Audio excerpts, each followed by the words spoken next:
নমস্কার। আমি সনাতন ধর্মকে প্রচার করার চেষ্টা করি, তাই একজন সনাতনী হিসাবে আমাকে সাপোর্ট করা তোমার দায়িত্ব। চ্যানেলটি সাবস্ক্রাইব করে পুরো ভিডিওটি দেখার অনুরোধ রইল। আজ আমি বলবো এক মহাপ্রতিজ্ঞ, এক বীর, এক ব্রত, এক শোকগাথা, যিনি হলেন দেবব্রত ভীষ্ম। যখন গঙ্গার নীরব প্রবাহে সূর্যের আলো প্রতিফলিত হয়, তখনই সেই শান্ত স্রোতের আড়ালে যেন এক কিংবদন্তির জন্ম হয়। সেই নদী একসময় নিজের কোলে ধারণ করেছিল এই মহাপুরুষকে, যার জীবন শুধু এক যুদ্ধের গল্প নয়, তার ত্যাগ, তার ব্রত, এক আত্মবিসর্জনের দীর্ঘ প্রত্যাখ্যান। তার নাম দেবব্রত ভীষ্ম, পরবর্তীতে যাকে ইতিহাস ভীষ্ম নামে চেনে। নামেই যার জীবনের সারাংশ। তিনি স্বয়ং মা গঙ্গার পুত্র, যিনি কোনো দেবী মাত্র নন। তিনি তখন পৃথিবীতে অবতীর্ণ হয়েছে মানব রূপে, প্রতিজ্ঞাবদ্ধ হয়েছিল অষ্টবসুদের মুক্তি দিতে। শাস্ত্র বলে স্বর্গে অষ্টবসুদের একবার এক গাভী হরণ হয়েছিল এবং তার ফলে তারা সাপ রূপে দগ্ধ হন। জন্ম নিতে হয় মর্তে। গঙ্গা হন তাদের মা। প্রতিজ্ঞা করেন জন্ম দিয়েই তাদের মুক্তি করবেন। শর্ত দেন রাজা শান্তনুকে, তার কাজ হবে কেবল প্রেম দেওয়া, প্রশ্ন নয়। একে একে 7টি সন্তানকে গঙ্গা জন্ম দিয়ে জলে ভাসিয়ে দেন। কিন্তু অষ্টম সন্তানের সময় আর সহ্য হয় না তার। তিনি বাধা দেন। সেই মুহূর্তে গঙ্গা জানান এই সন্তানের নাম দেবব্রত, যিনি 8 বসুদের মধ্যে একজন, যিনি পূর্ণ জীবন কাটাবে পৃথিবীতে। গঙ্গা এরপর দেবব্রতকে নিয়ে চলে যান ভগবান পরশুরামের কাছে এবং ভগবান পরশুরামের আশ্রমে রেখে দেন দেবব্রতকে। এবং সেখান থেকেই তিনি শিক্ষা জীবন শুরু করে এবং সেখান থেকেই দেবব্রত বড় হতে শুরু করে। দেবব্রত অচিরেই হয়ে ওঠে এক অসামান্য বীর। যুদ্ধের জ্ঞানে, নীতিতে তিনি হয়ে ওঠেন রাজগুরুর মতো। কিন্তু ঠিক তখনই ভাগ্যের সূক্ষ্ম ছলনায় শুরু হয় তার এক অনন্য নাট্য, যেখানে দেবব্রতকে নামতে হয় মানবীয় নিয়তির এক গভীর জলরাশিতে। রাজা শান্তনু একদিন প্রেমে পড়ে এক মৎস্যকন্যার। নাম তার সত্যবতী। তিনি সাধারণ মৎস্যজীবীর মেয়ে, কিন্তু তার গুণ এবং রূপ ছিল মুগ্ধ হবার মতো। কিন্তু সত্যবতীর পিতা বলেন, আমার কন্যা যদি রাজ পরিবারে আসে তাহলে তার পুত্রই হবে ভবিষ্যৎ রাজা। শান্তনু স্তব্ধ হয়ে যান। তিনি জানান দেবব্রতই তার পরবর্তী উত্তরাধিকারী। তিনি প্রেম আর কর্তব্যের দ্বন্দ্বে নিঃশব্দে জ্বলতে থাকেন। দেবব্রত তখন জানতে পারেন তার পিতার মনের যন্ত্রণা। তখন তিনি যান সেই জেলের কাছে, বলেন, আমি সিংহাসন ত্যাগ করলাম, আমি আমার পিতার প্রেমকে তার পূর্ণতা দেব। কিন্তু তবুও সত্যবতীর পিতা বলেন, তুমি সিংহাসন ছাড়লেও তোমার সন্তান তো তার দাবিদার হবে। আমি চাই নিশ্চয়তা। ঠিক তখনই এক ইতিহাসের সৃষ্টি হয়। দেবব্রত তখন ভীষণ প্রতিজ্ঞা নেন, আমি চিরজীবন ব্রহ্মচর্যের পালন করব, বিয়ে করব না, সন্তান ধারণ করব না, আমি পরিবার লালন করব না। সেই উচ্চারণ যেন ধ্বনিত হয় দেবলোক থেকে মর্তলোক পর্যন্ত। আকাশ কেঁপে ওঠে। দেবতারা বলেন, তুমি ভীষ্ম, কারণ এমন ভীষণ ব্রত কেউ নিতে পারে না, এমন লাভ লালসা, এমন সিদ্ধান্ত কেউ নিতে পারে না। এর জন্য তোমার নাম আজ থেকে ভীষ্ম। সেই মুহূর্তে দেবব্রত হয়ে ওঠেন ভীষ্ম। তার সমস্ত জীবন, তার সমস্ত অস্তিত্ব উৎসর্গিত হয়ে যায় কেবলমাত্র পিতার ইচ্ছা পূরণে। ভীষ্ম তখন রাজা থেকে, রাজ্য থেকে স্থির প্রতীক হয়ে ওঠেন।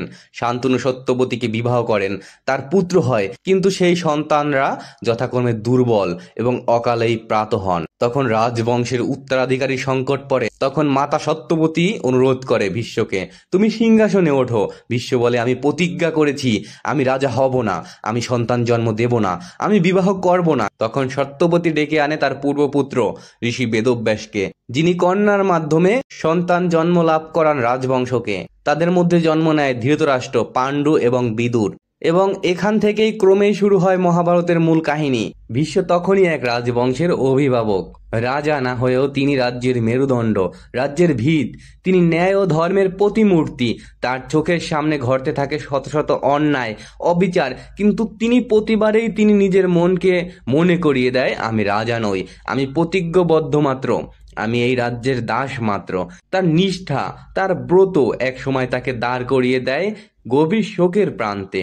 কৌরব পাণ্ডবদের বিবাদে যক্ষার মতো মনোভাব ও অহংকারের ভিতরে রাজ্য যেন রক্তপিপাসু হয়ে ওঠে। দুর্যোধনের অহংকার, দুঃশাসনের নিষ্ঠুরতা, দ্রৌপদীর বস্ত্রহরণ, সব ঘটনায় তিনি সাক্ষী। বহু সমালোচক বলেন ভীষ্ম কেন চুপ ছিলেন? কেন দ্রৌপদীর বস্ত্রহরণের সময় তিনি কিছু করতে পারেননি? কিন্তু উত্তর লুকিয়ে আছে তার সেই প্রতিজ্ঞার ভিতরে।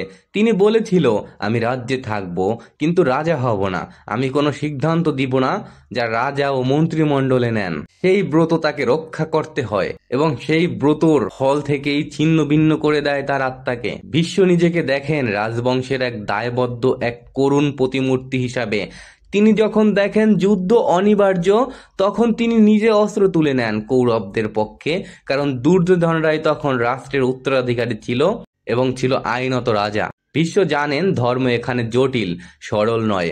কুরুক্ষেত্রের যুদ্ধ শুরু হয়। ভীষ্ম তখন প্রধান সেনাপতি নির্বাচিত হন। পাণ্ডবরা জানে যতক্ষণ ভীষ্ম জীবিত ততক্ষণ জয় অসম্ভব। তার বর্ম, তার বিদ্যা, তার অভিজ্ঞতা সবই এক মরণ ফাঁদ। প্রতিদিন তিনি হাজার হাজার যোদ্ধাকে নিধন করেন, কিন্তু পাণ্ডবদের হৃদয়ে এক সম্মান রয়ে যায়। তারা তাকে কখনোই ঘৃণা করে না, কারণ ভীষ্মের প্রতি শ্রদ্ধা এক চিরন্তন সত্য। একদিন ভগবান শ্রীকৃষ্ণ নিজে তার রথের চক্র হাতে তুলে নেন ভীষ্মকে হত্যা করার জন্য। তখন ভীষ্ম বলেন, প্রভু, আপনি যদি আমাকে মারেন তাহলে আমি মুক্তি পাব। তখন ভগবান শ্রীকৃষ্ণ অর্জুনের আবেদনে থেমে যান। অর্জুনকে বলেন, তুমি রথচক্র নিয়ে যাও, সময় এখনো আসেনি। এই যুদ্ধে ভীষ্ম নিজের প্রিয় পাণ্ডবদের বিরুদ্ধে যুদ্ধ করেন, কিন্তু কখনো মন থেকে তাদের শত্রু ভাবেন না। চলে আসে যুদ্ধের 10ম দিন। সেই দিন তখন শিখণ্ডীকে সামনে রেখে অর্জুন তার ধনুক থেকে শত শত তীর ছোড়েন। তার শরীর হয়ে ওঠে তীরের খোঁচায় এক বিশাল বিশ্রাম সজ্জা বা সরসজ্জা। তবুও তিনি মরেন না, কারণ তিনি বর পেয়েছিলেন ইচ্ছা মৃত্যুর। তিনি মরবেন তখনই যখন তিনি নিজে চাবেন। পরিশেষে বলা যায়, ভীষ্ম ছিল এমন একজন মানুষ যিনি নিজেকে জীবনের প্রতিটি মুহূর্ত উৎসর্গ করেছে তার প্রতিজ্ঞার জন্য। তিনি রাজা ছিলেন না, কিন্তু ছিলেন রাজনীতির চালিকা শক্তি। তিনি পিতা ছিলেন না, কিন্তু ছিলেন রাজবংশের পিতামহ এবং অভিভাবক। তিনি কখনো প্রেম পাননি, কখনো সন্তানের মুখ দেখেননি, তবুও আজও তিনি ইতিহাসের সবচেয়ে সম্মানিত পুরুষ। বিশ্ব আমাদের শিখায় প্রতিজ্ঞা কি, আত্মনিয়ন্ত্রণ কি, এবং একজন মানুষ কত দূর ত্যাগ করতে পারে নিজের ব্যক্তি স্বার্থকে, শুধু দায়িত্বের জন্য নয়। আজ গঙ্গার ধারে দাঁড়ালে হয়তো বাতাসে শোনা যায় সেই প্রতিজ্ঞার ধ্বনি।